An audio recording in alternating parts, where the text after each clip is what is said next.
Economics on semester one students, आपके maths की content rather 3 parts में डिवाइड है। सेमेस्टर वन में इंट्रोडक्टरी है आपकी, introductory mathematical methods for economics, ये आपकी सेमेस्टर वन में होगी। सेकंड सेमेस्टर में ये टॉपिक आपकी हो जाएगी intermediate mathematical methods for economics, और जब आप थर्ड सेमेस्टर में जाओगे then it will become advance. तो ये मैथमेटिकल मेथड्स फॉर इकोनॉमिक्स आपके सेमेस्टर वन के अंदर कंटेंट है, सेमेस्टर टू के अंदर कंटेंट है, सेमेस्टर थ्री के अंदर कंटेंट है। क्लियर? अब बात करें सेमेस्टर वन की, जिसमें आपके introductory mathematical methods for economics है, उसके अंदर रादर 3 यूनिट्स हैं आपके। यूनिट वन के अंदर sets, relations, functions and logic है। यूनिट टू जो आपका मेजर कंटेंट है, ठीक है, उसमें ऑलमोस्ट 80 to 85% कंटेंट हो जाएगी, रादर से 80% के अप्रॉक्स। इसमें सारे टॉपिक्स आपके यूनिट टू के अंदर ही ज़्यादा दिखेंगे, आपको ध्यान रखिएगा। इसमें आपको करना है limits, continuity, differentiability, mean value theorem, approximation. Approximation के अंदर बेसिकली टेलर्स थ्योरम आएगा आपका। Next growth rates, elasticities, present discounted value, ठीक है। इसके अलावा भी कई सारे टॉपिक्स और भी हैं जो माइनर है। जैसे एक टॉपिक तो मुझे अभी भी लग रहा है वो है कन्वर्जेंस एंड डाइवर्जेंस का, तो वो टॉपिक आपको कवर करना है। मतलब आपको, मैंने आपसे कहा कि मेजर आपकी यूनिट टू है, ठीक है। और लास्ट टॉपिक होगी आपकी ऑप्टिमाइजेशन के अंदर। ऑप्टिमाइजेशन के अंदर आपको करना है लोकल मैक्स, लोकल मिन, एब्सोल्यूट मैक्स, एब्सोल्यूट मिन, next concave and convex functions. मैं एक बार रिपीट कर देता हूँ। ऑप्टिमाइजेशन के अंदर करना है लोकल मैक्स, लोकल मिन, एब्सोल्यूट मैक्स, एब्सोल्यूट मिन, concave and convex functions.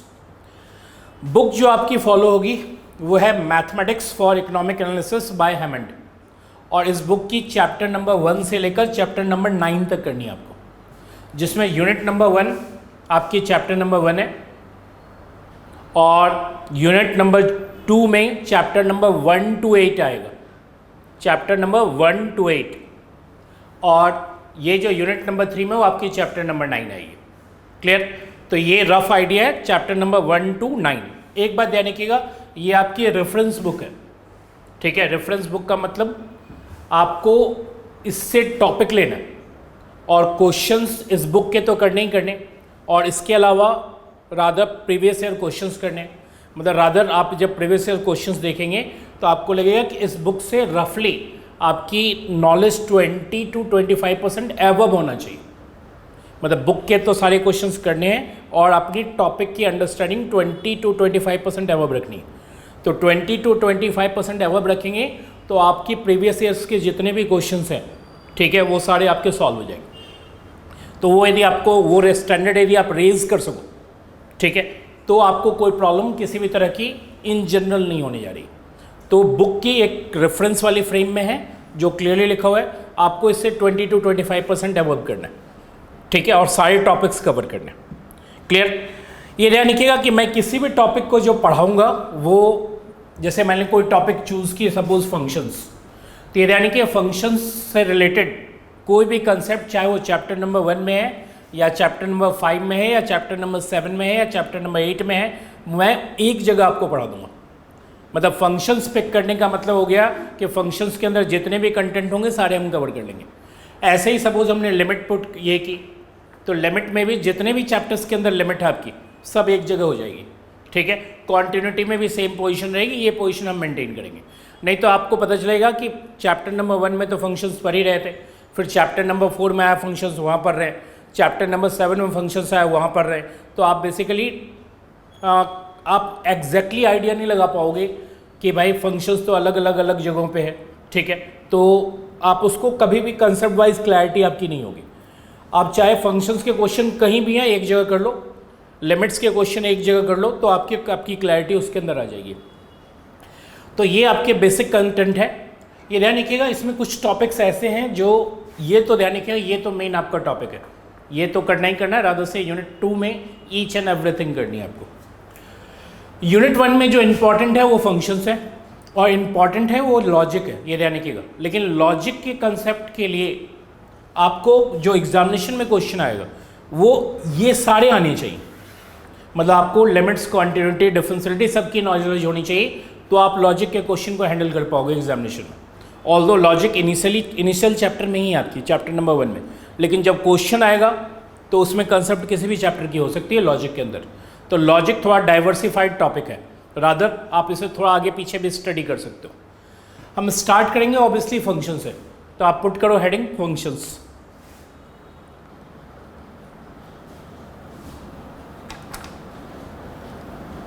Write down functions.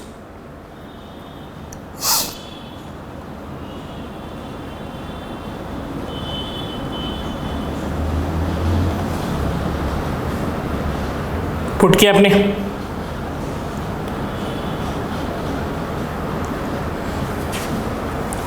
हाँ write down definition.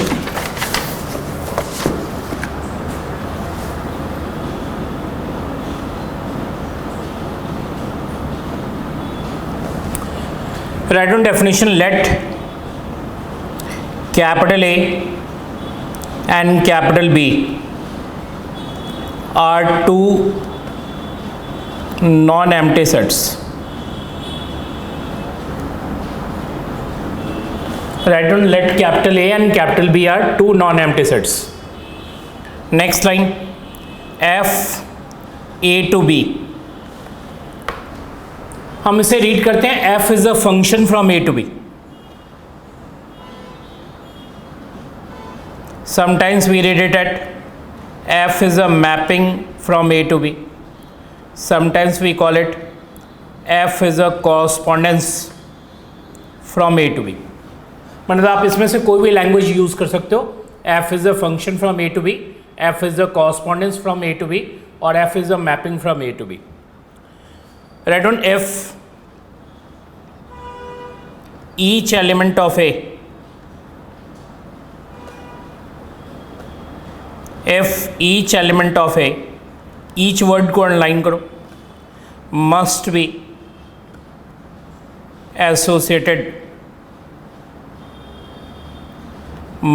associated with unique element of B. Unique word को अंडरलाइन करो। हमने आपको स्टेटमेंट लिख के दिया, if each element of A must be associated with unique element of B. Rather मैं आपको एग्जांपल दे रहा हूं, उससे क्लियर करेंगे। ठीक है, फॉर एग्जांपल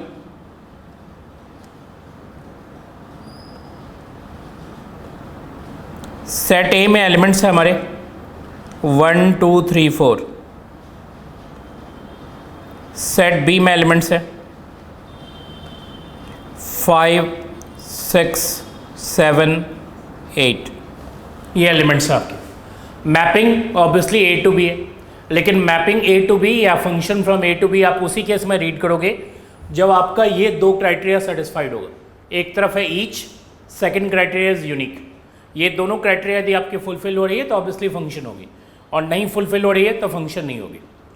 मैंने 1 की एसोसिएशन सपोज 6 के साथ कर दी, 2 की एसोसिएशन 5 के साथ कर दी, 3 की एसोसिएशन 6 के साथ कर दिया, 4 की एसोसिएशन 7 के साथ कर दिया। ये एसोसिएशन मैंने की। तो पहले तो आप ये चेक करो कि ए का ईच एलिमेंट बी के साथ एसोसिएटेड है या नहीं, क्योंकि फर्स्ट क्राइटेरिया इज ईच। तो ईच क्राइटेरिया के लिए आपको ए के ईच एलिमेंट देखने होंगे, क्या उनकी एसोसिएशन बी के मेंबर्स के साथ है या नहीं। तो ऑब्वियसली बी के मेंबर्स के साथ है, इसमें कोई डाउट नहीं। ए का ईच एलिमेंट बी के साथ एसोसिएटेड है। अब रही बात, वो एसोसिएशन यूनिक होनी चाहिए। यूनिक का मतलब 1 एंड ओनली 1। क्लियर? तो मुझे बताइए 1 की एसोसिएशन किसके साथ है? ओनली 6 के साथ। 2 की एसोसिएशन किसके साथ है? ओनली 5 के साथ। तो ओनली वर्ड जब भी आ रहा है तो यूनिक क्राइटेरिया आपकी सेटिस्फाइड है।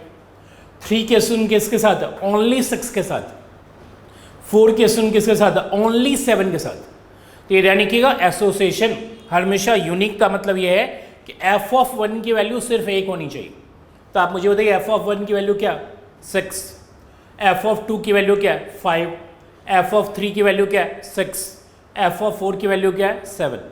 यदि वो एक वैल्यू दे रहा है तो ऑब्वियसली फंक्शन है। ठीक है, और यदि वो एक से ज़्यादा वैल्यू दे रहा है तो फंक्शन नहीं है। सो राइट डाउन फंक्शन, ये आपके फंक्शन है।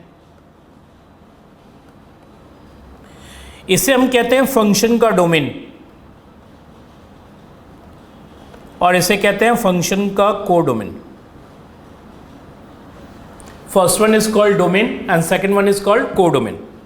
रही बात ये जो 5, 6, 7 है, रादर से एसोसिएटेड मेंबर्स जो है वो आपकी कहलाएगी रेंज। क्लियर, ये आपका डोमेन है, दिस वन इज कोडोमेन, और जो भी एसोसिएटेड मेंबर्स हैं वो आपकी रेंज है। ठीक, यहां क्लियरली लिख लो एक नोट, लिखो नोट नंबर 1, रेंज हर हमेशा कोडोमेन का सबसेट होगा। मतलब रेंज या तो कोडोमेन के इक्वल होगा या रेंज कोडोमेन के अंदर कंटेन्ड होगा। जैसे इस केस में कंटेन्ड, ठीक है, या तो रेंज कोडोमेन के इक्वल होगा या रेंज कोडोमेन के अंदर कंटेन्ड होगा। कंटेन्ड के लिए हम यूज़ करते हैं ऑब्वियसली कंटेन्ड और इक्वल दोनों के केस में हम यूज़ करते हैं सबसेट। तो रेंज हमेशा कोडोमेन का सबसेट होगा। लेकिन next note number 2, note number 2 में ये आप लिखो एफ यदि ए टू बी फंक्शन है तो ए ऑब्वियसली आपकी डोमेन है और बी आपकी कोडोमेन है, यानी कि ये रेंज नहीं है बी। ठीक है, ए टू बी यदि आपका फंक्शन है, फंक्शन का मतलब वो क्राइटेरिया सेटिस्फाइड है, एक तरफ ईच दूसरी तरफ यूनिक, तो इसका मतलब ए आपका डोमेन है और बी कोडोमेन। क्लियर, रेंज नहीं है बी, ए ध्यान रखिएगा, एक माइनर सी बात मैंने आपसे कही है। एक और एग्जांपल ले लो आप, एग्जांपल नंबर 2,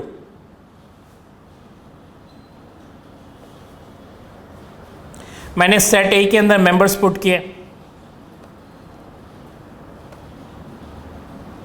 1, 2, 3, 4। सेट बी के अंदर मेंबर्स हैं आपके 5, 6, 7, 8, इतने मेंबर्स काफ़ी हैं, आप ले लो। मैंने 1 की एसोसिएशन 6 के साथ कर दी, 2 की एसोसिएशन 5 के साथ कर दिए, 3 की एसोसिएशन 6 के साथ कर दिए, 3 की एसोसिएशन 7 के साथ कर दिए, 4 की एसोसिएशन 8 के साथ कर दिए। ये हमने लिया। तो सबसे पहले तो ये देखो ए का ईच मेंबर क्या बी के साथ अटैच्ड है, तो ऑब्वियसली अटैच्ड है। ए का कोई भी मेंबर ऐसा नहीं होना चाहिए जो बी के साथ अटैचमेंट नहीं रखता हो। यदि मान लो कोई मेंबर आपने यहाँ स्किप कर दी तो ऑब्वियसली वो फंक्शन नहीं होगा। ठीक है, हर एक मेंबर की अटैचमेंट बी के मेंबर्स के साथ होनी चाहिए। अब रही बात क्या अटैचमेंट यूनिक है, तो 1 की अटैचमेंट 6 के साथ है वो यूनिक है, 2 की अटैचमेंट 5 के साथ है वो यूनिक है, 3 की एसोसिएशन 6 एंड 7 बोथ के साथ है, ऑब्वियसली यूनिक नहीं है। तो यूनिक का डेफिनेशन कहीं भी फेल हो रहा है तो ऑब्वियसली फंक्शन नहीं है। So write down not a function.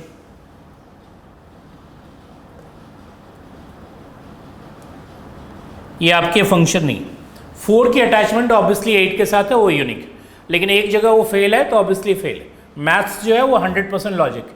Maths 100% logic का मतलब आपको जो भी चीज़ें आपके पास हैं वो 100% होनी चाहिए, 99.99% भी नहीं चलेगा। ठीक है, तो जो लॉजिक है वो 100% आपकी यदि अप्लाइड है तो ऑब्वियसली वो फंक्शन है, नहीं तो फंक्शन नहीं है। अब जो बातें मैंने आपको स्टेटमेंट में बताई वही बातें हम ग्राफिकली चेक करेंगे। लेकिन write down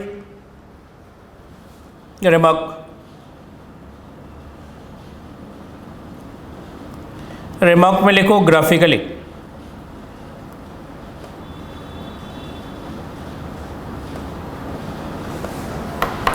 write down statement लिखो, if a line drawn parallel to y-axis, if a line drawn parallel to y-axis cuts the graph, if a line drawn parallel to y-axis cuts the graph, at most one point, if a line drawn parallel to y-axis cuts the graph at most one point, like then the given graph is a function, like then the given graph is a function. ठीक है, मैं एक बार फिर से repeat कर रहा हूँ. If a line drawn parallel to Y axis cuts the graph at most one point. ठीक है, एक तो वाई एक्सिस को आप अंडरलाइन करो कि लाइन जो आपको ड्रॉ करनी है वो वाई एक्सिस के पैरेलल ड्रॉ करनी है. ठीक है, और दूसरा जो कट होनी चाहिए वो एट मोस्ट वन पॉइंट पे होनी चाहिए. एट मोस्ट वन पॉइंट का मतलब या तो कट नहीं होनी चाहिए या कट सिर्फ एक पॉइंट पे होना चाहिए. एट मोस्ट वन का मतलब आइदर वन और ज़ीरो. ठीक है, और ये क्राइटेरिया जब भी फुलफिल होगी तो इसका मतलब जिसका ग्राफ आपके पास अवेलेबल है, जिस फंक्शन का भी ग्राफ अवेलेबल है वो आपकी फंक्शन है, और नहीं तो फंक्शन नहीं. क्लियर? तो आपको लाइन ड्रॉ करनी है वाई एक्सिस के पैरेलल और ये चेक करना है कि वो जो कट है वो वन पॉइंट पे है, ठीक है, या वन पॉइंट से एबव है, रादर से टू एंड मोर है. तो टू एंड मोर है तो फंक्शन नहीं है, वन पे है तो ऑब्वियसली फंक्शन है. लेकिन फॉर एग्जाम्पल फर्स्ट एग्जाम्पल लिखो आप, X square plus Y square is equal to one. Obviously ये सर्कल की इक्वेशन है, तो सर्कल की इक्वेशन है रेडियस वन है, सेंटर जीरो है, जीरो जीरो. तो आप इसे ड्रॉ कर लो.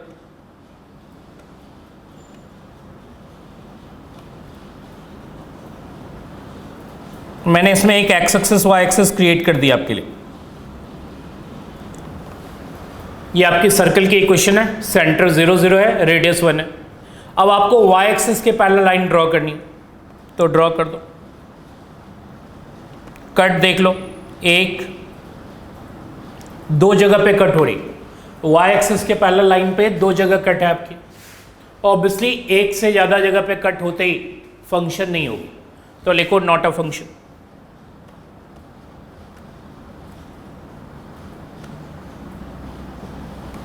सेकेंड वन लिखो y square is equal to 4x. ठीक है, y पे स्क्वायर है और इक्वेशन किसकी है? ऑब्वियसली पैराबोला की है. y पे भी स्क्वायर है तो सिमेट्री एक्स एक्सिस पे होगी, तो आप इसे ड्रॉ करो.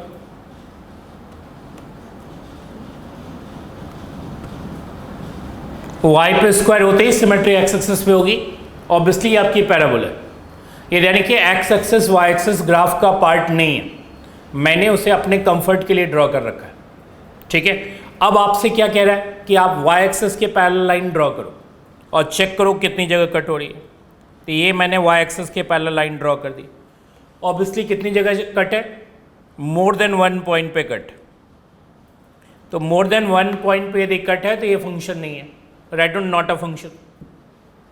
ठीक है, अब रही बात, कुछ लोग कहते हैं कि वाई एक्सिस के पैरेलल लाइन आप क्यों ड्रॉ कर रहे हो, तो मैं आपको एक बार रीज़न बता देता हूँ कि वाई एक्सिस के पैरेलल लाइन क्यों ड्रॉ हो रही है. सपोज यहाँ x की वैल्यू 1 है, ठीक है, तो आप 1 यहाँ सब्स्टिट्यूट कर दो, तो Y square is equal to 4 हो गई. तो Y square is equal to 4 का मतलब y is equal to plus minus 2. तो 1 के कॉरस्पॉन्डिंग एक वैल्यू तो आपकी 2 आई और एक वैल्यू माइनस 2 आई. सपोज ये वैल्यू 1 है, मैं इंडिकेट कर रहा हूँ आपके लिए, ये 1 है, उसके कॉरस्पॉन्डिंग आपके पास एक पॉइंट है 1,2, 1,-2. तो 1 की एसोसिएशन 2 के साथ भी हो गई और -2 के साथ भी हो गई. आपको मालूम है एसोसिएशन यूनिक होनी चाहिए. ठीक है, तो ये यूनिकनेस के क्राइटेरिया को फेल कर रहा है. तो वाई एक्सिस के पैरेलल लाइन ड्रॉ इसलिए की जाती है कि यदि एक से ज़्यादा जगह पे कट होगी तो यूनिकनेस क्राइटेरिया फेल हो जाएगी, और एक जगह कट होगी तो यूनिकनेस क्राइटेरिया सेटिस्फाइड रहेगी. क्लियर? तो ये यानी कि वाई एक्सिस के पैरेलल लाइन ड्रॉ करनी है. ड्रॉ करने के बाद ये चेक करना है कि कट एक जगह है या एक से ज़्यादा जगह पे. एक से ज़्यादा जगह पे जब भी कट होगी तो यूनिकनेस की क्राइटेरिया फेल होगी, और फेल होते ही फंक्शन नहीं होगा. लेकिन नेक्स्ट थर्ड वन लिखिए, y is equal to modulus of x. Modulus of x का ग्राफ बनाओ.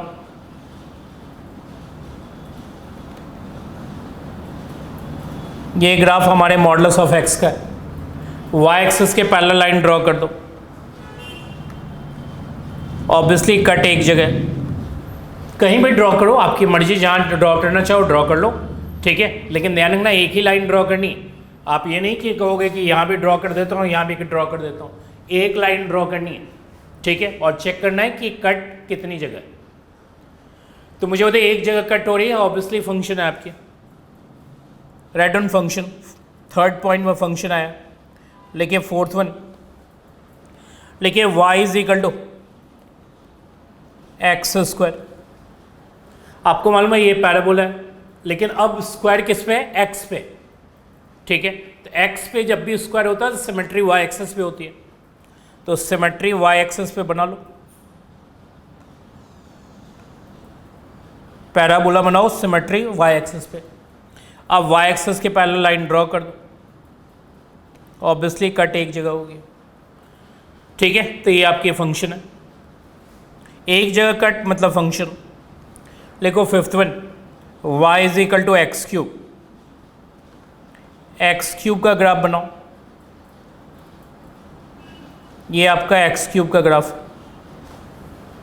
ये यानी कि मोस्ट एलिमेंट्री ग्राफ्स है, क्लियर। इनकी नॉलेज आपको पहले से ही होनी चाहिए, फिर भी मैं आपके लिए ड्रॉ कर रहा हूँ, ठीक है। इतने की नॉलेज तो आपको हमेशा रखनी पड़ेगी। वाई एक्सेस के पैरेलल लाइन ड्रॉ करो, कट एक जगह, ये आपकी फंक्शन है। नेक्स्ट सिक्स्थ वन, लिखो y is equal to E raise to by X, E raise to by X, E raise to by X का ग्राफ बनाओ। ये आपकी E raise to by X की ग्राफ है,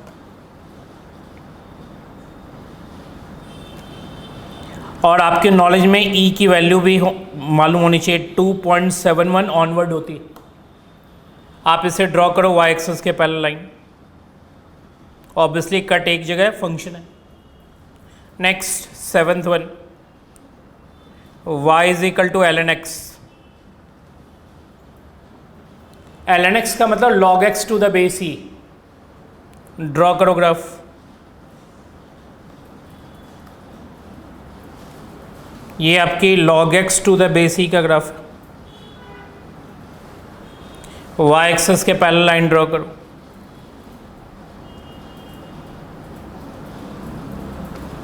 ये log x to the base e का graph है, that's why we call it ln x, ठीक है। तो ये आपकी हो गई, ऑब्वियसली वन पॉइंट पे कट करे ये फंक्शन है, तो ये सारे आपके फंक्शंस निकल रहे हैं। लेकिन next eighth one, modulus of y is equal to x, modulus of y is equal to x। इससे आपको ड्रॉ करना है तो माइनर सी बात आपको एक ध्यान रखनी है, एक बार x ज़ीरो कर देना, तो x यदि ज़ीरो करोगे तो मॉड ऑफ y ज़ीरो होगा, y की वैल्यू ज़ीरो हो जाएगी, ऑब्वियसली 0 0 एक पॉइंट होगी, मतलब ये पॉइंट 0 0 होगी।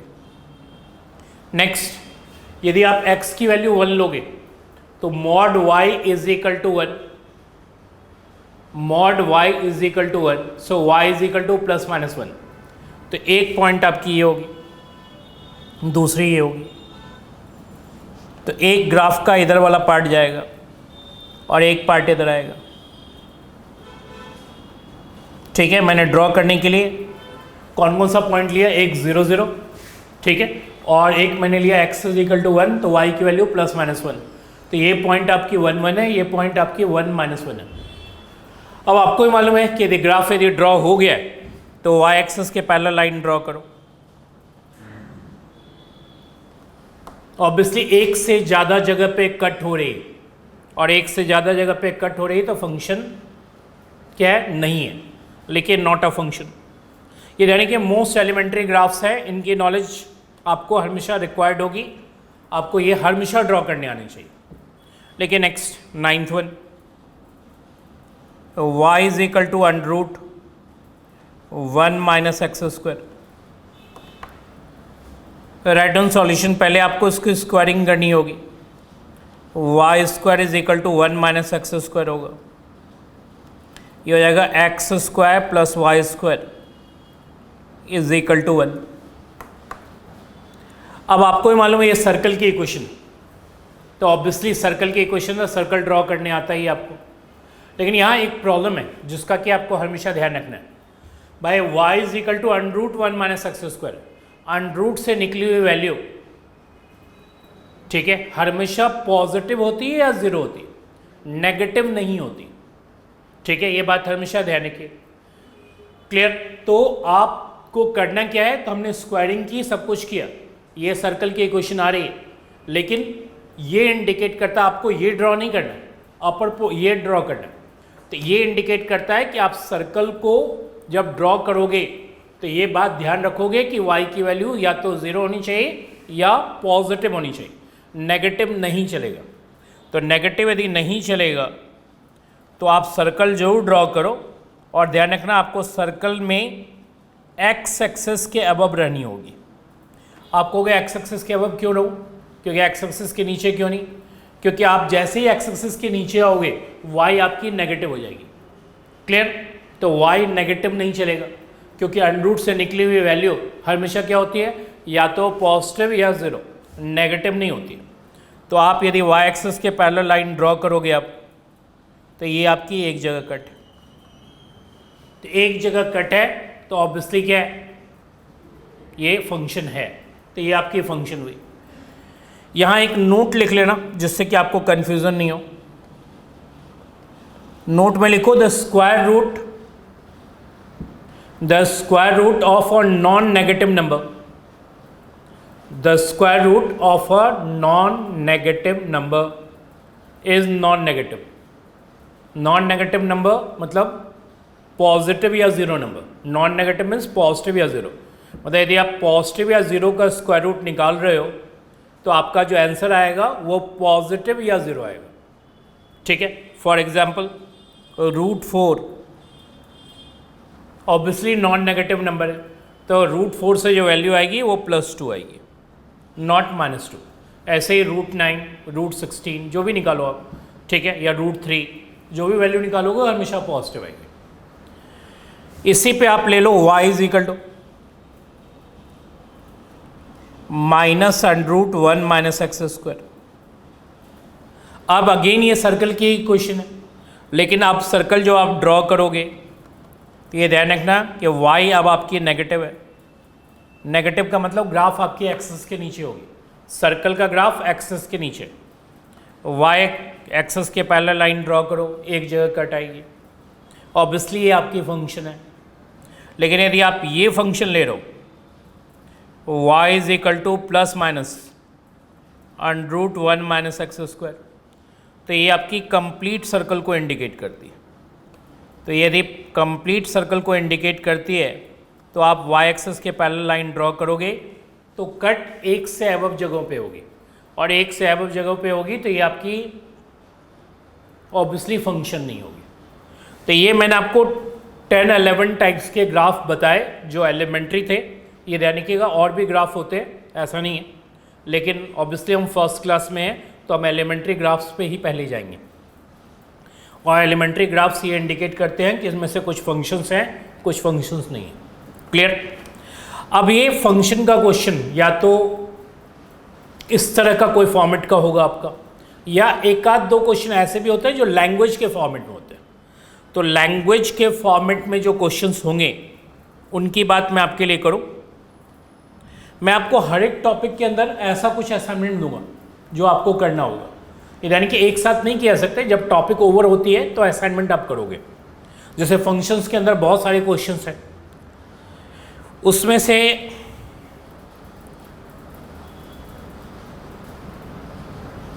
एक क्वेश्चन जो मैं आपका कंसिडरेशन में भी लेने जा रहा हूं, लिखा हुआ प्रीवियस ईयर क्वेश्चंस। इस प्रीवियस ईयर क्वेश्चन में एक क्वेश्चन नंबर 8 है। क्वेश्चन नंबर 8 आप पहले इसे लिख लो, राइट डाउन।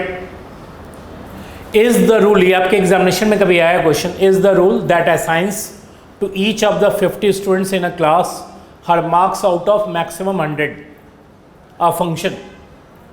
ठीक है, ये आपसे पूछा गया, एक बार लिख लो। और क्या पूछा जा रहा है, इज द फंक्शन 1 1। तो 1 1 की बात तो हम बाद में करेंगे, ठीक है, क्योंकि 1 1 मैंने आपको अभी नहीं पढ़ाया, अभी तो मैंने आपको सिर्फ फंक्शन पढ़ाया। तो आपसे पूछा है क्लास में कितने स्टूडेंट्स हैं, तो 50 और टोटल मार्क्स कितने 100। तो आपसे पूछा है कि ये जो मार्क्स असाइन किए गए हैं स्टूडेंट्स को, ठीक है, रादर कितने स्टूडेंट्स को, 50 स्टूडेंट्स को, तो क्या ये फंक्शन है, तो ऑब्वियसली ये फंक्शन है, क्योंकि रीज़न क्लास में जितने भी स्टूडेंट्स होंगे सबको मार्क्स मिलेगा। तो इसका मतलब ईच का क्राइटेरिया सेटिस्फाइड है। भाई हर एक स्टूडेंट जो एग्ज़ाम देगा, 50 स्टूडेंट्स हैं, सब ने एग्ज़ाम दिया, तो हर एक को मार्क्स मिलेगा। तो हर एक को यदि मार्क्स मिल गया तो इसका मतलब ईच स्टूडेंट को मार्क्स मिल गया। तो ईच स्टूडेंट को जो मार्क्स मिल गया तो वो ईच का क्राइटेरिया सेटिस्फाई कर गया। अब रही बात क्या हुई, यूनिक के क्राइटेरिया को सेटिस्फाई कर रहा है। तो आपको ये मालूम है कि जो स्टूडेंट को मार्क्स मिले होंगे वो सिर्फ एक मिला होगा, ठीक है, एक से ज़्यादा मार्क्स नहीं मिल सकते उसे। हर एक स्टूडेंट को ये ध्यान रखिएगा, ईच मतलब मिस्टर एक्स को जो मार्क्स एलोकेट हुआ होगा वो ऑब्वियसली एक ही एलोकेट होगा।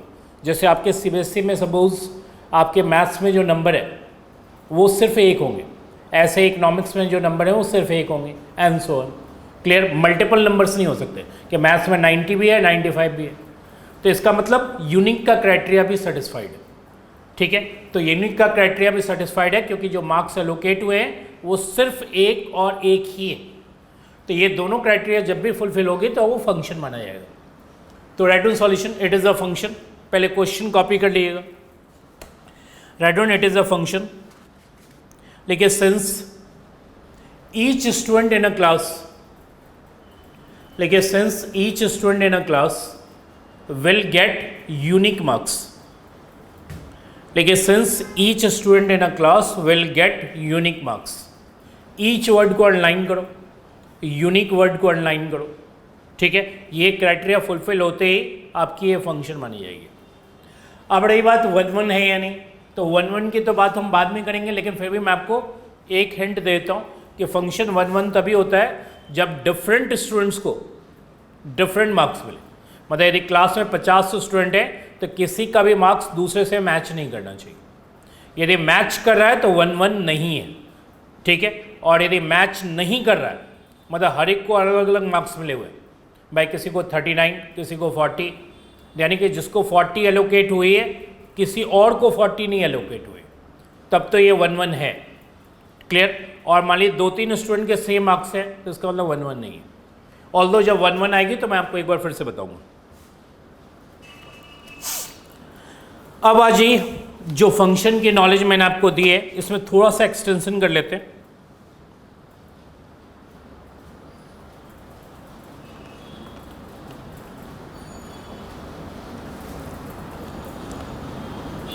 हेडिंग पुट करो even and odd functions.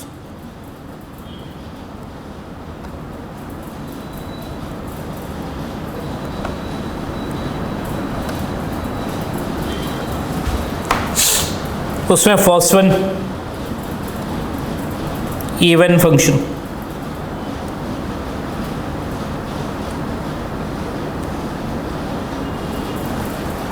write down a function fx is said to be even. A function fx is said to be even. लिखो f of minus x is equal to fx. if f of minus x is equal to fx, लिख लिया आपने। लिखो for example fx is equal to X square. Simple सा हमने function लिया है, आप इसमें माइनस एक्स रखो, ये आपकी माइनस एक्स का स्क्वायर आ जाएगा, ऑब्वियसली एक्स स्क्वायर आ जाएगा, दैट इज एफ एक्स। तो इससे ये बात कंफर्म होती है कि एफ इवन है, लेकिन देयरफॉर एफ इज इवन। लिख लिया आपने, देयरफॉर एफ इज इवन। हाँ, आप एक मिनट यहाँ कंसंट्रेट करो जरा। ये ध्यान रखना, ऐसा कोई फंक्शन आपको एग्जामिनेशन में नहीं आएगा जिसमें आप पुट करोगे और वो सीधा आंसर दे दे। क्लियर। इसकी पॉसिबिलिटी मेरे हिसाब से ज़ीरो पॉसिबिलिटी। ये ध्यान रखिएगा, ज़ीरो पॉसिबिलिटी मैं आपसे क्लियरली कह रहा हूँ, ज़ीरो पॉसिबिलिटी।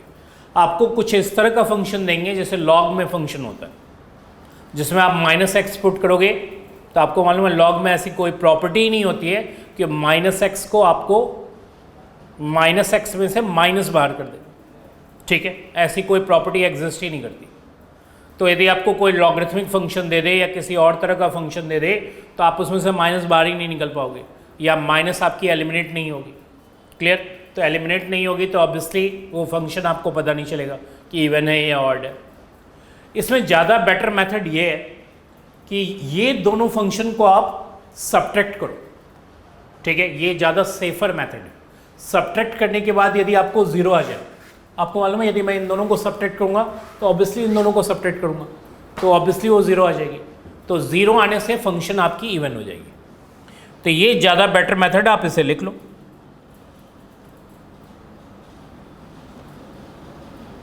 लिखो F X minus F of minus x is equal to zero, then F is even.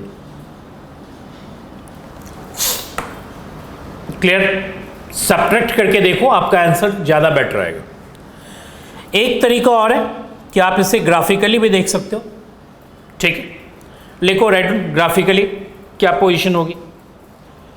लिखो even functions are symmetrical about, रेड ग्राफिकली चेक करना है तो कैसे चेक करोगे? Even functions are symmetrical about Y axis, even functions are symmetrical about Y axis. मतलब जब भी इवन फंक्शन, यदि कोई फंक्शन इवन है और आपके पास उसका ग्राफ है, यदि वो सिमेट्रिकल अबाउट वाई एक्सिस है तो ये कन्फर्मली आपकी फंक्शन क्या है? इवन है। भाई कोई ग्राफ मिला आपको, आप चेक कर लो कि वो सिमेट्रिकल अबाउट वाई एक्सिस है या नहीं। यदि वो सिमेट्रिकल अबाउट वाई एक्सिस है तो ऑब्वियसली इवन है। लिखो for example F x is equal to X square. आपके नॉलेज में ही इसका ग्राफ मैंने थोड़ी देर पहले ही आपके लिए ड्रॉ किया। भाई एक्स पे स्क्वायर होते ही सिमेट्री वाई एक्सिस पे होगी, एफ एक्स को या वाई को एक ही बात है। और यदि सिमेट्रिकल और वाई एक्सिस है तो फंक्शन इवन है। एक और ले लेते हैं, y is equal to F x is equal to modulus of X. Draw कर लो। मॉडुलस ऑफ एक्स का ग्राफ ड्रॉ करने आता ही आपको, ये भी आपकी इवन है क्योंकि सिमेट्रिकल अबाउट वाई एक्सिस है। तो मेरे हिसाब से आपके पास तीन तरीके हुए, 3 मेथड्स। एक तो या तो ऐसे चेक कर लो या फिर दोनों का सब्ट्रैक्शन। सब्ट्रैक्शन वाला मेथड हमेशा मैं बेटर मेथड मानता हूँ, ठीक है। तो सब्ट्रैक्ट करके देखो, ज़ीरो आ रहा है तो इवन है, या फिर ग्राफिकली चेक कर लो। ग्राफिकली चेक करना थोड़ा टेढ़ा काम है क्योंकि कई बार ग्राफ ही नहीं ड्रॉ होगी तो आप इवन ऑड नहीं पता कर पाओगे। तो इतनी सी नॉलेज आपको इवन फंक्शंस के बारे में होनी चाहिए। अब आ जाओ second one.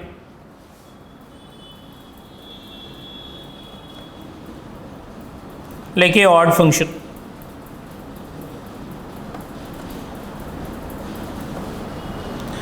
Right now, a function f(x) is said to be odd.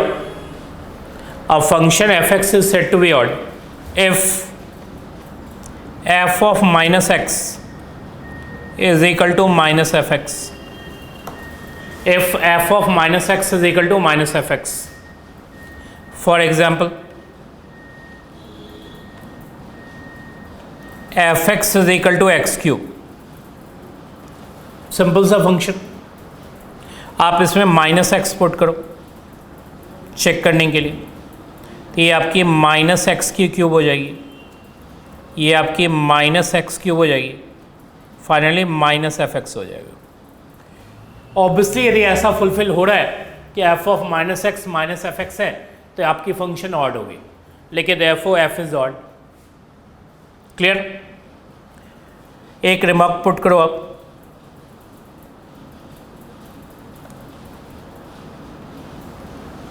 लेकिन मैं फिर से कहूंगा कि ज़्यादा बेटर मेथड ये है कि आप इन दोनों को ऐड करके देखो।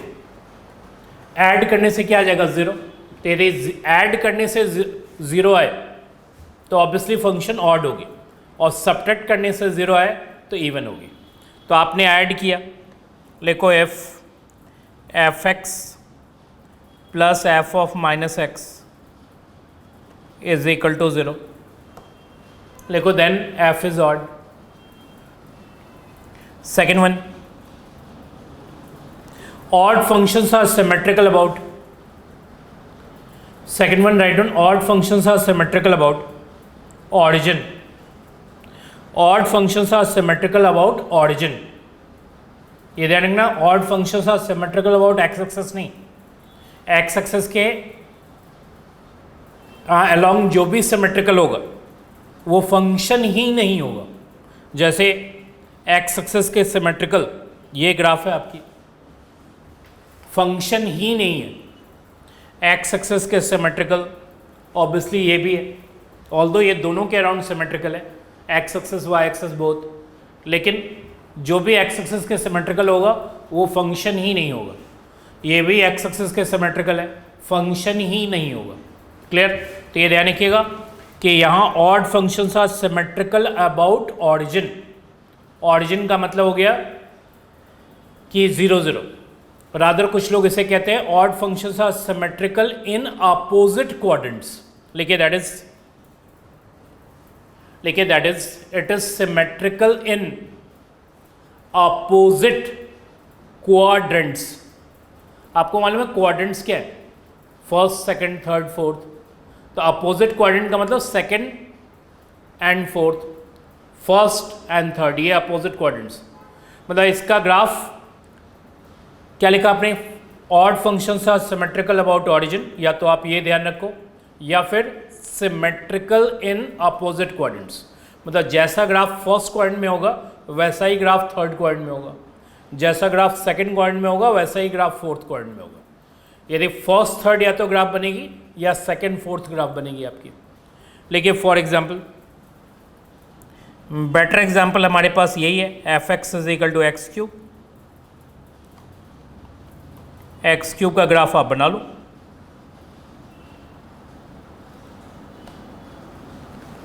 ऑब्वियसली ये सिमेट्रिकल इन अपोजिट क्वाड्रेंट है, क्योंकि यहाँ यदि आपकी पॉइंट आएगी 1 1 तो यहाँ पॉइंट आएगी -1 -1. यहाँ सपोज पॉइंट है 2 8 तो यहाँ होगी -2 -8. तो that's why we call it symmetrical in opposite quadrant. अब रही बात सिमेट्रिकल अबाउट ऑरिजिन क्यों कहते हैं? क्योंकि ऑरिजिन से 1 1 का डिस्टेंस उतना ही होगा जितना ऑरिजिन से -1 -1 का होगा. ऑरिजिन से 2 8 का डिस्टेंस उतना ही होगा जितना ऑरिजिन से -2 -8 का होगा. तो you can use either language, either symmetrical about origin और सिमेट्रिकल इन अपोजिट क्वाड्रेंट्स. इन दोनों में से कोई भी लैंग्वेज यूज कर लो, उसमें कोई प्रॉब्लम नहीं. ठीक है?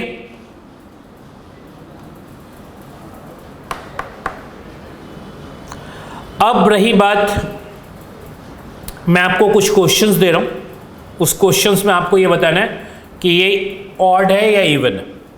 Write down questions.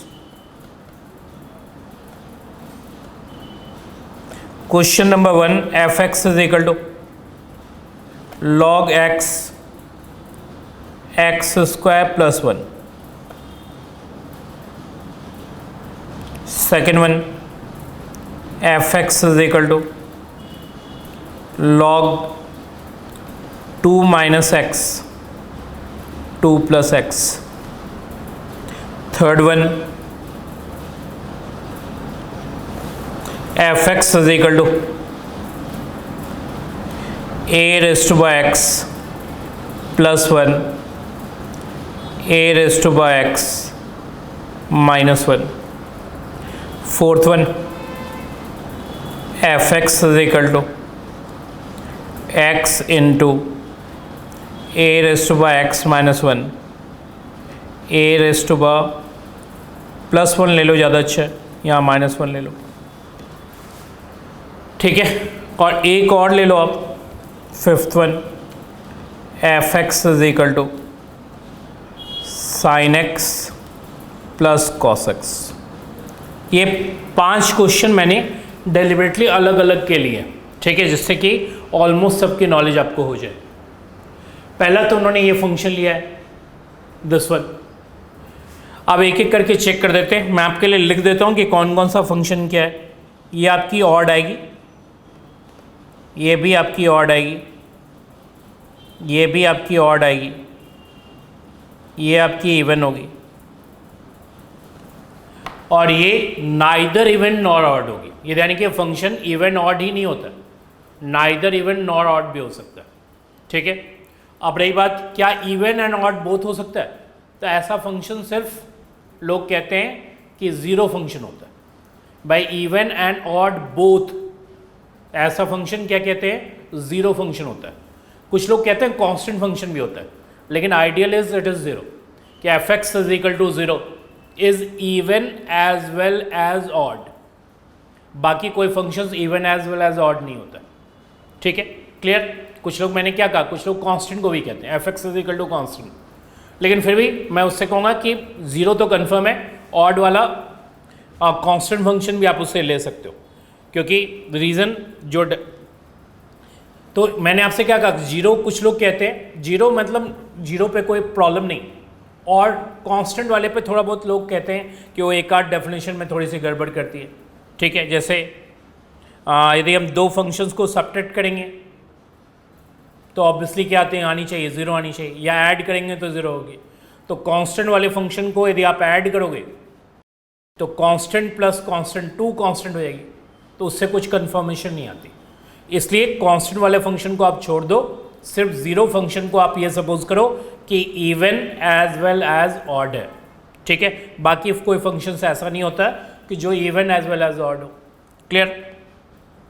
तो मैं इसमें से एक दो क्वेश्चन आपके लिए कर देता हूँ, जैसे फर्स्ट वन कर देता हूँ तो सेकंड वन आपसे हो जाएगी, ऐसे मैं थर्ड वन कर देता हूँ तो फोर्थ वन आपसे हो जाएगी। साइन कोसाइन के बारे में मैं आपको बता दूंगा, तो एक एक करके पिक कर ले। फर्स्ट फंक्शन है F x is equal to log x plus under root x square plus one. कुछ नहीं करना है, एक्स की जगह माइनस एक्स सब्स्टिट्यूट कर दो, यह आ जाएगी log minus x plus minus x का square, obviously x square plus one. अब रही बात, मैंने आपसे क्या कहा था कि माइनस जब आप पुट करोगे तो यदि आप फर्स्ट डेफिनेशन अप्लाई करो तो अप्लाई ही नहीं होगी, क्योंकि आपका माइनस किसी हालत में बाहर नहीं आएगा और ना वो रिमूव होगा। तो इसका मतलब आपका जो डेफिनेशन, सिंपल डेफिनेशन वाला कंसेप्ट है इवन ऑड का, वो नहीं चलेगा। अब आपके पास रास्ता क्या है, ग्राफ तो आप बना नहीं सकते, तो इसका मतलब थर्ड मेथड, जो मैंने आपको तीन मेथड बताए, एक सिंपल डेफिनेशन, एक सब्ट्रैक्शन एडिशन वाला मेथड और एक ग्राफ वाला मेथड। ग्राफ आप आसानी से ड्रॉ नहीं कर सकते हो, जिसका सिंपल डेफिनेशन आपकी फिट नहीं हो रही है, तो आपके पास एक ही रास्ता है, या तो ऐड कर लो या सब्ट्रैक्ट कर लो। तो ऐड करोगे तो log m plus log n लगेगा। ठीक है, log m plus log n क्या होता है, log m इंटू n, और m इंटू n आपको निकालनी पड़ेगी, वो तो क्लियर है। यदि इनकेस सब्ट्रैक्ट करोगे तो log m minus log n होगा, रादर से log m अपॉन n होगा।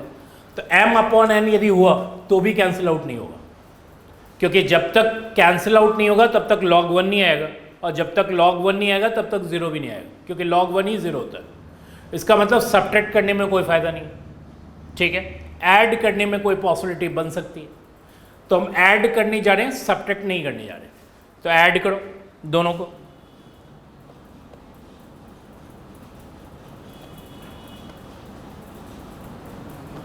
डायरेक्ट मैं आपके लिए लिख रहा हूं log m plus log n क्या होता है, log m इंटू n।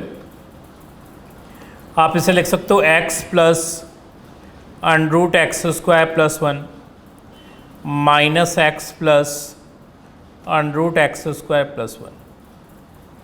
ये आपकी a प्लस बी है, आप इसे कहो a b, ये आपकी हो गई a minus b, a plus b into a minus b, a square minus b square आ जाएगा। तो ये आ जाएगी log x square plus one minus x square, ये आपकी कैंसिल आउट हो जाएगी। log 1 आपकी ज़ीरो आ गई। ठीक है, तो हमने ऐड करके ज़ीरो लाया, ऑब्वियसली फंक्शन ऑड है, लेकिन therefore F is odd. Same process से आप सेकंड वन कर लेना। ठीक है, थर्ड वन मैं आपके लिए कर देता हूँ, F x is equal to A rest to by x plus 1 A rest to by x minus 1, ये आपका क्वेश्चन है। माइनस एक्स सब्स्टिट्यूट करो, ये आ जाएगी a rest to by minus x plus 1 A rest to by minus x minus 1। आप यहाँ a rest to by minus x को 1 बाई ए एक्स भी लिख सकते हो, plus 1 upon a x minus 1। Take LCM, ये आ जाएगी 1 plus a x divided by x, दूसरी क्या हो जाएगी 1 minus a x divided by x. A x आपकी कैंसिल आउट, तो आपकी ये फंक्शन हो गई a x plus 1 in the numerator और a x minus 1 in the denominator with negative sign, क्योंकि यहाँ से आपको नेगेटिव कॉमन लेना होगा जो आउटसाइड मैंने आपके लिए कर दिया। तो ये आपकी फंक्शन माइनस एफ एक्स आ जाएगी। ऑब्वियसली ये फंक्शन आपकी एफ एक्स है तो माइनस एफ एक्स आ गई। तो यदि function f of minus f x आ रही है तो फंक्शन आपकी ऑड है, लिख लिए देयरफॉर एफ इज ऑड। तो थर्ड पार्ट हो गया आपका, सेम आपकी फोर्थ पार्ट होगी। फोर्थ पार्ट आप खुद से कर लेना क्योंकि दोनों में डिफरेंस नहीं होगा। फोर्थ पार्ट आपकी इवन हो जाएगी क्योंकि माइनस एक्स उस केस में बाहर आएगा तो माइनस माइनस प्लस हो जाएगी आपकी। Next f x is equal to sine x plus cos x है। F of minus x put करोगे तो साइन ऑफ माइनस एक्स आएगा। Sine of minus x is minus sine x, cos of minus x is cos x. भाई यहाँ minus बाहर आएगी, यहाँ cos में माइनस बाहर नहीं आती। अब आप चाहे इन दोनों को ऐड कर लो चाहे इन दोनों को सब्ट्रैक्ट कर लो, दोनों केसेस में आपकी ज़ीरो नहीं आएगी। तो ज़ीरो नहीं आएगी इसका मतलब ना ये इवन के डेफिनेशन को सेटिस्फाई कर रहा है और ना ही ये ऑड के डेफिनेशन को सेटिस्फाई कर रहा है।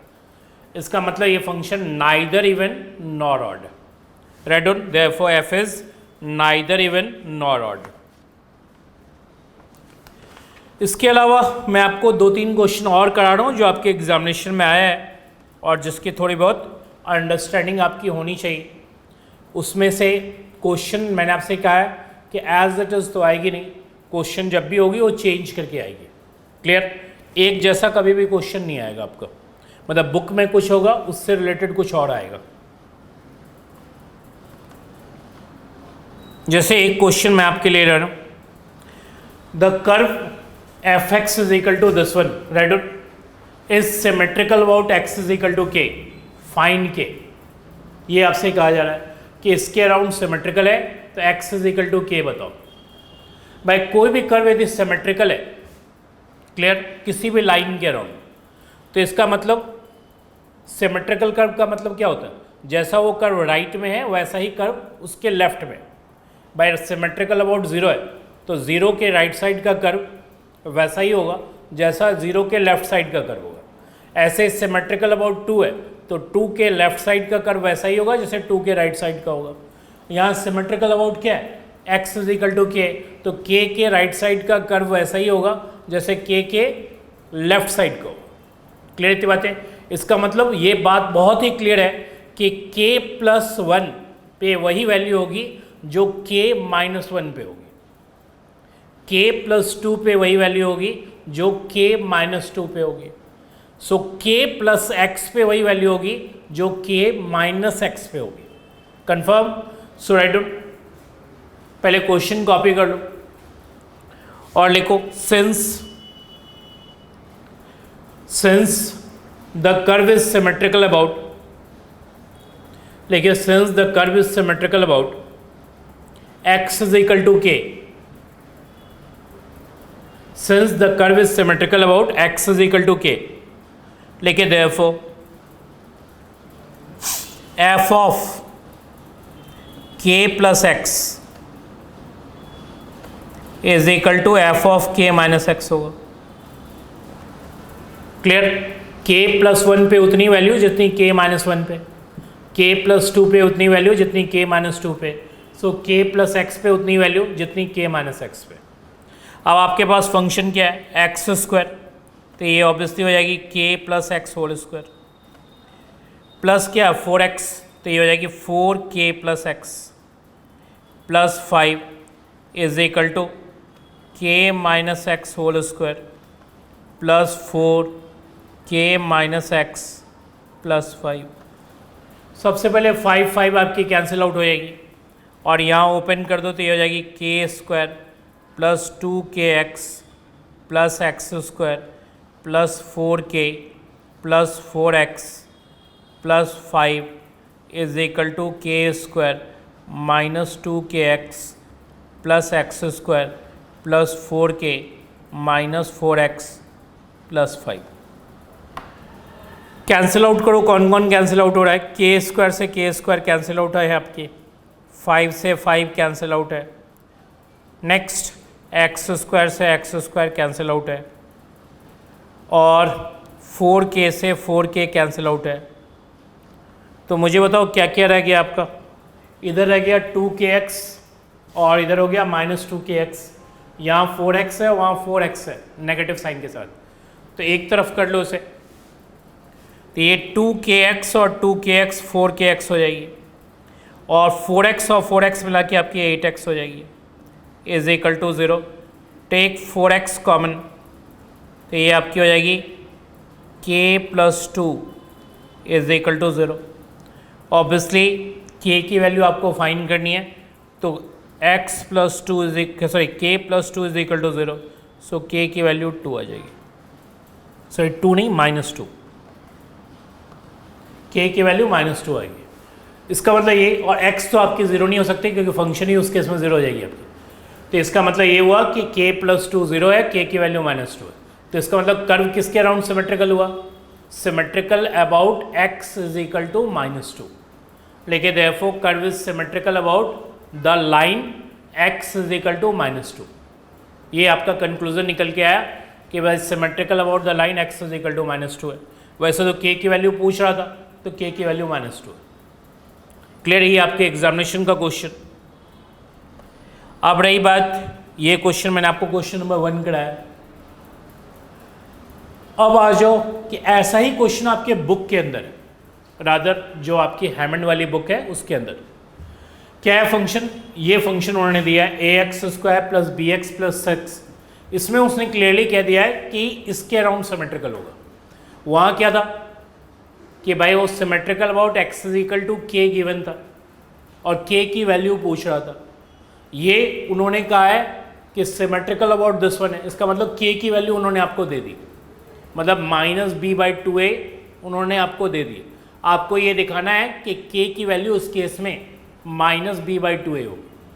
क्लियर बात, क्वेश्चन समझ में आ गया कि भाई वहाँ k पूछा जा रहा था और यहाँ k गिवन है, लेकिन you have to show that, ठीक है, आपको निकाल के वो दिखाना होगा कि वो k हमारा ये है -b/2a। करने का प्रोसीजर सेम होगा, किसी भी तरह का कोई डिफरेंस नहीं होगा, वैसे ही करेंगे। तो आप आ जाइए क्वेश्चन नंबर 21। लिखो सबसे पहले तो क्वेश्चन कॉपी कर लेना और कॉपी करने के बाद फिर से वही प्रोसीजर आप करो। लिखो let the curve be symmetrical about x is equal to k। देखिए let the curve be symmetrical about x is equal to k, लिख लिया आपने। और आपको ये दिखाना है to show k is equal to to show k is equal to -b/2a, to show k is equal to -b/2a, मतलब आपको ये दिखाना है कि वो -b/2a k की वैल्यू आएगी। क्लियर, तो आपका जो क्वेश्चन है वो सॉल्व हो जाएगा। तो स्टार्ट हो जाओ। आपको मालूम है कि since the curve is symmetrical about x is equal to, या let the curve be symmetrical about x is equal to k, तो इसका मतलब f of k plus x की वैल्यू वही है जो f of k minus x की है। लेकिन therefore f of k plus x is equal to F of के माइनस एक्स होगा। और के की वैल्यू मैंने आपसे पहले ही कहा कि माइनस बी बाई टू ए निकालनी होगी आपको।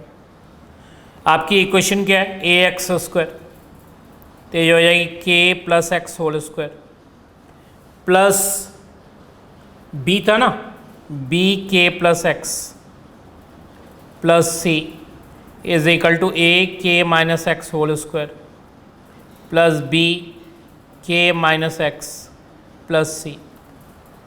अब इसे ओपन कर लो, ये तो जाएगा a into k square plus x square plus 2kx plus b into k plus x plus c is equal to a into k square minus 2kx plus x square plus b into के minus x plus सी।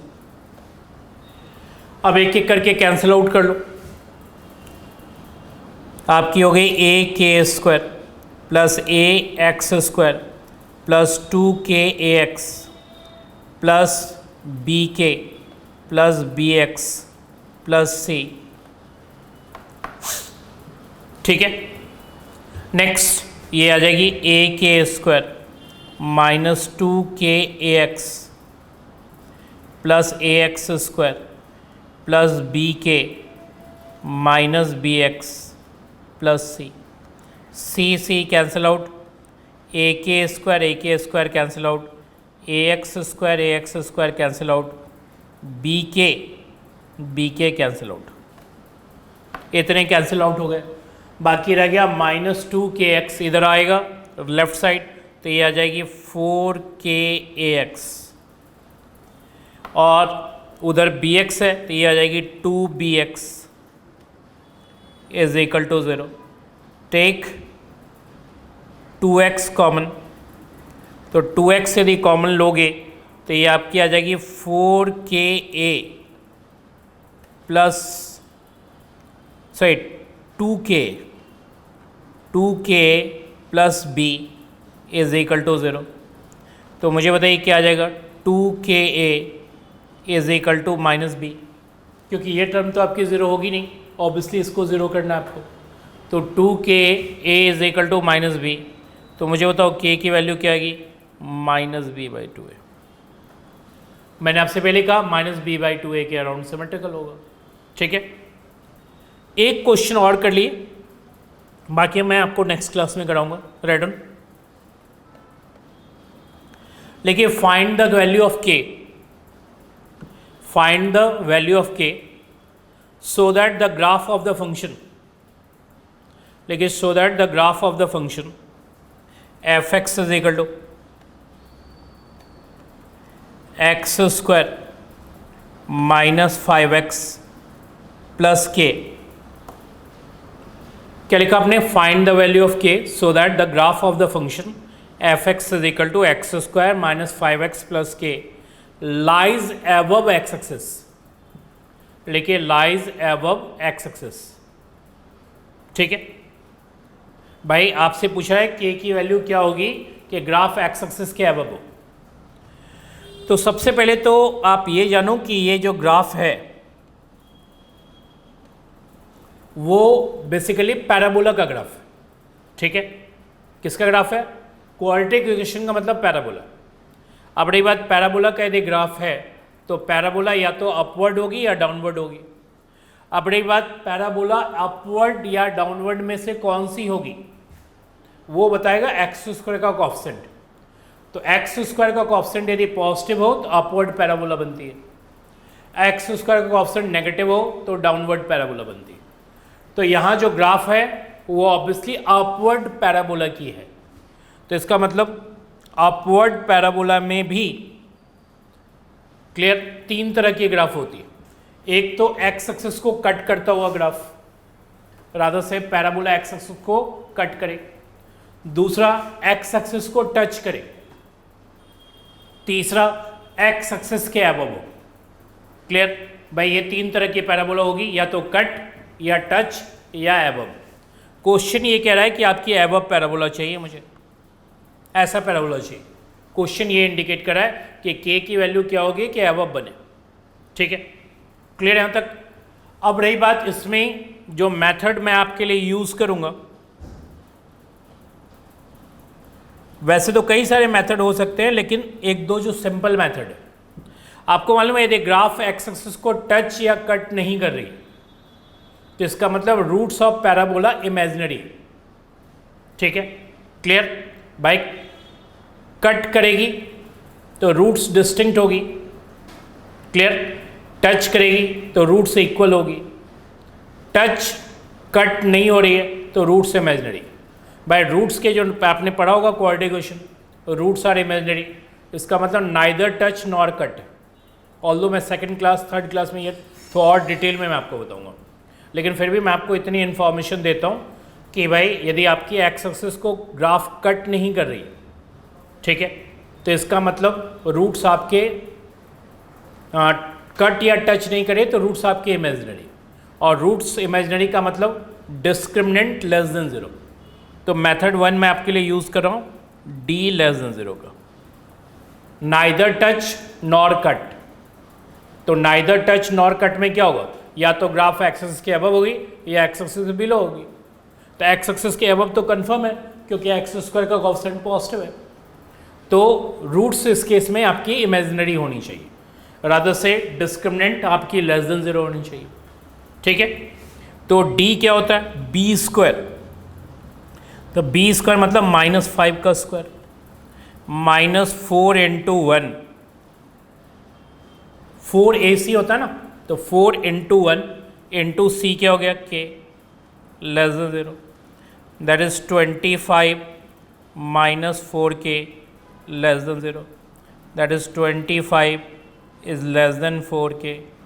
सो मुझे बताओ K is greater than क्या होगा, K is greater than 25/4 होगा। सो 25/4 से यदि K की value above हुई, क्लियर ना, तो ये बात कंफर्म है कि उस केस में ग्राफ जो होगी पैराबोला की वो एक्सिस के अबव होगी। ये एक तरीका है। दूसरा तरीका भी हो सकता है, बिल्कुल हो सकता है। आपके पास फंक्शन क्या है, एक्स स्क्वायर -5x प्लस के। आप इसे परफेक्ट स्क्वायर बनाओ, इस वाले इक्वेशन को। आपको मालूम परफेक्ट स्क्वायर कैसे बनाते हैं, बाय x का जो कोएफिशिएंट है वो -5 है, ठीक है। उस -5 को 2 से डिवाइड दो, और 2 से डिवाइड देने के बाद उसकी स्क्वायरिंग कर दो। तो -5/2 की स्क्वायरिंग करोगे तो 25/4 आएगा। ये टर्म आप ऐड कर लो और यही टर्म आप सब्ट्रैक्ट कर लो, आपकी परफेक्ट स्क्वायर बन जाएगी। ऑब्वियसली ये आपकी आ जाएगी ये वाली टर्म x -5/2 होल स्क्वायर, और ये वाली टर्म हो जाएगी k -25/4। अब आपके नॉलेज में है कि ये फंक्शन का ग्राफ एक्सिस के ऊपर होना चाहिए, इसका मतलब f(x) ग्रेटर देन 0 होना चाहिए। भाई फंक्शन का ग्राफ एक्सिस के ऊपर कब होगा, जब y की वैल्यू पॉजिटिव होगी। f(x) मतलब y। आपको मालूम है किसी भी चीज़ का स्क्वायर क्या होता है, पॉजिटिव या 0, और ये टर्म यदि आपकी पॉजिटिव हो गई तो पॉजिटिव या 0 में यदि आप पॉजिटिव ऐड करोगे तो ऑब्वियसली ग्रेटर देन 0 हो जाएगा। क्लियर बात। तो आपको ये चीज़ यदि पॉजिटिव चाहिए तो उसके लिए इसको पॉजिटिव होना होगा, इसके बारे में आप मत सोचो, क्योंकि ये पॉजिटिव स्क्वायर है तो या तो पॉजिटिव या 0 होगा। तो ये तो पॉजिटिव या 0 ऑलरेडी है, तो आपको इसे पॉजिटिव होगा तो ऑब्वियसली आपकी f(x) एक्स एक्सिस से अबव होगी। क्लियर, रादर से f(x) मतलब y की वैल्यू ऑब्वियसली पॉजिटिव आएगी। तो देखिए the graph will be above x axis if f(x) is equal to y greater than 0।